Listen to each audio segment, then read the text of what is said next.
It's Toby from Heavyweight MMA back again with FighterJack Jenkins before his big UFC fight coming up in Perth. How are you, bro? Yeah, very well. How are you? Good, man. It's been a while. Like, what's happening? What's changed in your life since probably, I don't know, I wouldn't have talked to you a year ago or so, I reckon. It's been a while.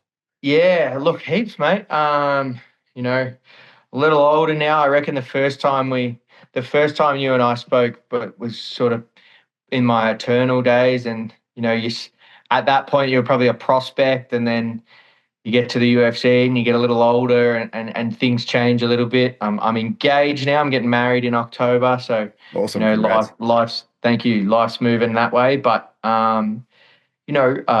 internally, like fight wise stuff, not much is different really. It's just once you have your habits and your good routines and stuff, it's just about trying to squeeze the most out of every day.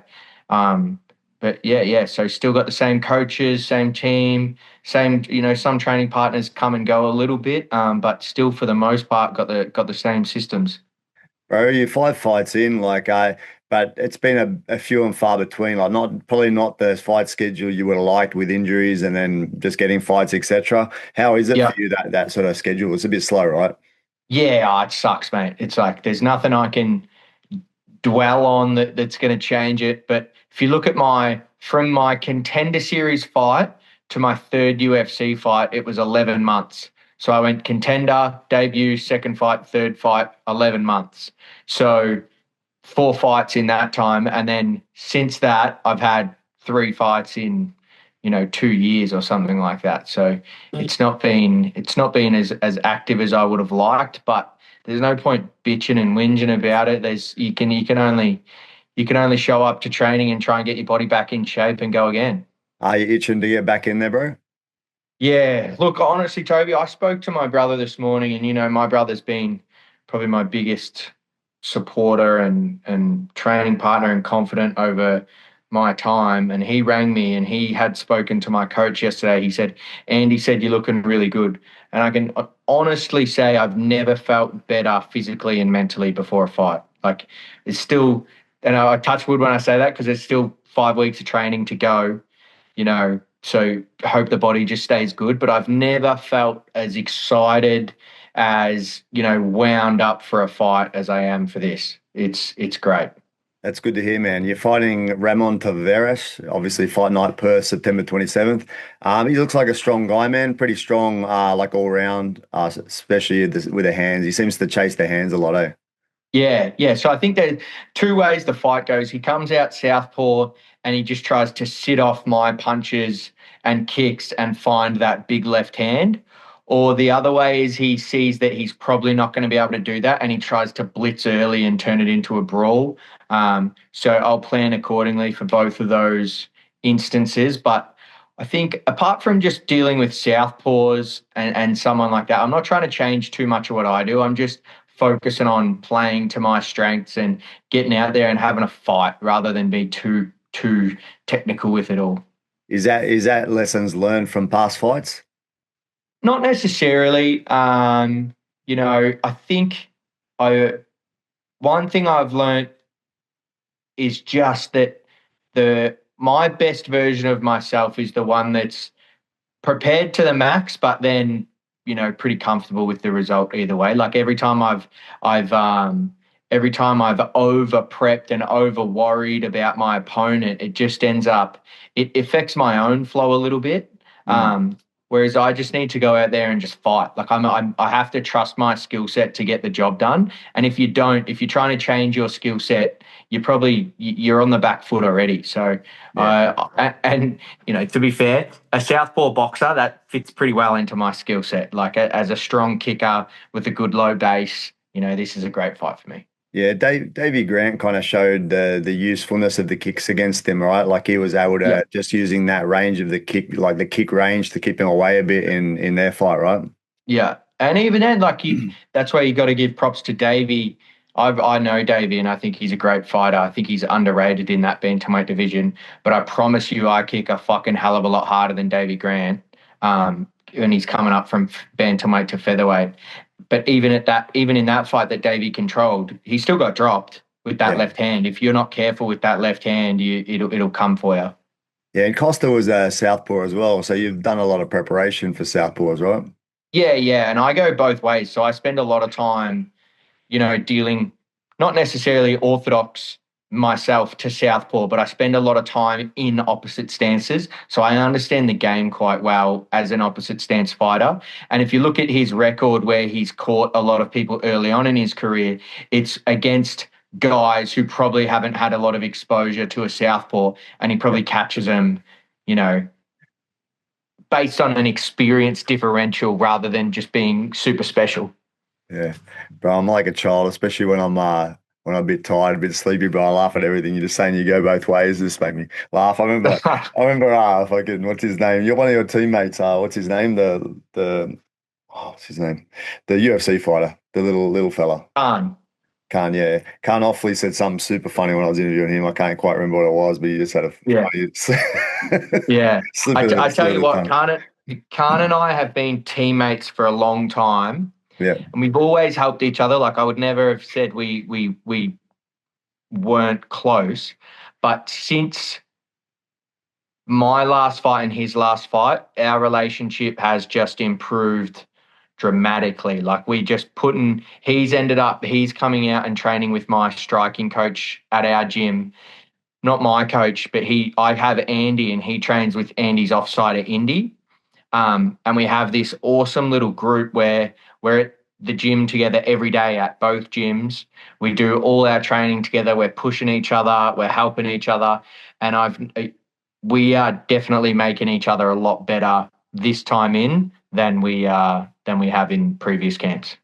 good to hear, man. Man, back in Australia, you seem to be a pretty standard part of the card in the Australian cards over the last couple of years, bro. Most of your fights have been in Australia. You like fighting in Perth, or would you prefer to be overseas? I love Perth, man. I'll fight in Perth anytime they ask me. Never fighting in Sydney again. I hate it. Sydney can fuck off. Both times I've fought there, I've ended up in the hospital. So you can catch Sydney another time. But no, definitely keen to fight in Perth. Look, I I really want a big performance in this fight, and then I really want to head back over to the US in the next 6 months. Um, I'm at that pointy end of my career now. Like I've probably only got on data I've probably got 3 years left on an ascending path before my path starts descending. Right, so I've got to make the most of that 3 years and try and stay injury free. Yeah, bro. And in saying that, you're a pretty smart guy, bro. You think about things. I was wondering, what after those 3 years, what's your plans? Horse Look, racing? I've got a couple of like when I retire, I've got a few different things that I'm going to try. One thing I'm really proud about from my career is I've squeezed every opportunity out of it in terms of making connections and contacts, and um, I think I've done really well to position myself for life after fighting. But I tell people like I've made these contacts, but I'm not dipping my toe in the water anywhere yet. Like I'm not 1 foot out the door. I'm all in on fighting. And I love that I've got these contacts and I love that I see a future for myself after fighting. But if you're 1 foot out the door, just leave. If I get to that point where I start thinking about seriously what I'm going to do and stuff, I'll be out the door. I've got no interest in getting punched in the head if I don't love doing it. Yeah, man. Actually, that was something you always had that full self-belief, man, that you were going to go to the top of the UFC, and nothing's changed. No, nothing's changed at all. I think timeline always changes and that sort of thing. But even like if you look at form lines, right, Laroni Murphy is probably next in line to fight Volk, right? So the absolute pinnacle of our division. The guy who I just fought, Gabriel Santos, he beat Laroni Murphy. And everybody can say what they want about the judges' scorecard. I've watched that fight. Gabriel Santos beat Laroni Murphy. So you say a guy who I've just fought beat the guy who's at the very pinnacle of the division. So I absolutely still have that belief that my skill set and my ability belongs at the pointy end of the division. It's just about timing, staying healthy, and enjoying what I'm doing still. Yeah, everyone's only a few fights away from contention with a few good performances and a bit of popularity. So Toby's spot on. Like that's like it's so hard to get in the UFC, and there's so many variables on getting in. But once you're in, you're only 3 or 4 good performances from changing your life, really. So that I think being in the UFC and having that mentality is so important. Like, yeah, I'm coming off my last 3. 2 of them I've ended up in hospital, but the one in between them was probably my best performance in the UFC. So, take the good with the bad, keep your head down, and that's what my plan is. And bro, like you mentioned, there's been a couple of losses in there. It's a tough road, some injuries, some losses. How do you keep focused and keep in the grind? It's such a grinding sport, bro. Um, Look, I think having good coaches is important, like skilled coaches, but having coaches who know you is even more important. Like my coaches just know me so well, and they know when to let me float a little bit and let me get my head out of the game a little bit. But then I'm talking about Simon and Andy, they're both great at nudging me when I need a nudge in a way that I respond to. Yeah. So, after the last fight, I had to wait to get clearance on my throat before I was allowed to train. But then getting the ball rolling, getting back into training again, I had some problems.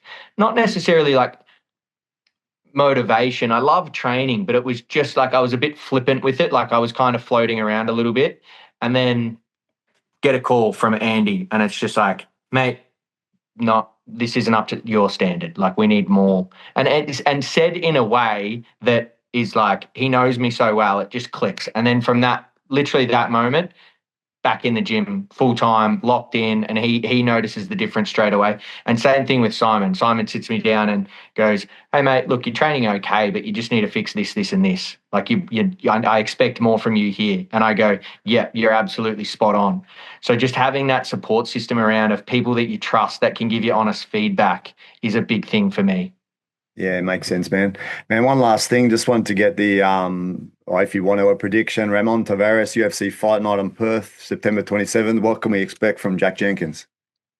I think this will be the best performance I've ever had. I've never been this excited for a fight, probably since I was fighting Rod Costa, and you saw how that one went. Like I'm genuinely up and about. When I get asked about this fight, like people, friends and stuff, my face just lights up. Like I'm genuinely pumped about this fight. I'm so excited to be on the card with like I initially thought the card might be average, and then the matchups that they've put on this card, it's a great card. Like John O'Mickliffe, he's a Melbourne boy.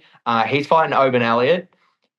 I love Oban Elliott. Like I'm a huge Oban Elliott fan. Like that's a great fight. The top of the card, Reyes and Ulberg, such an interesting fight for that division. Jimmy Crute has found form again, and he seems like mentally he's in a great spot. And Jimmy in a good spot, dangerous mentally. Jake Matthews is hitting his stride as sort of like a peak athlete now instead of being a young guy. I'm just pumped for this card. Yeah, me too, bro. Like the whole card, like I said before to you, I mentioned to you for the Oceania fans, the New Zealand, Australian, Anzac fans, it's the biggest card I've seen actually, to be honest. Yeah, Yeah, 100%. yeah, cool. All right, bro. Thanks again for your time. Wish you the best. I'm 50-50 on coming over and watching live. We'll see how we go. It's just the Yeah, consistent yeah. cash. Were you there last time in Perth? Yeah, bro. We'll message each other. We That's just right. didn't quite Yeah. catch you because you're a little bit of a different area. You're down near the beach or something when I Yeah, messaged. yeah. I was at the Yeah, beach. Yeah. yeah, cool. All All right, right, Toad. Thanks very good much, time, mate. mate. I'll Cheers, talk bro. to you later. Bye.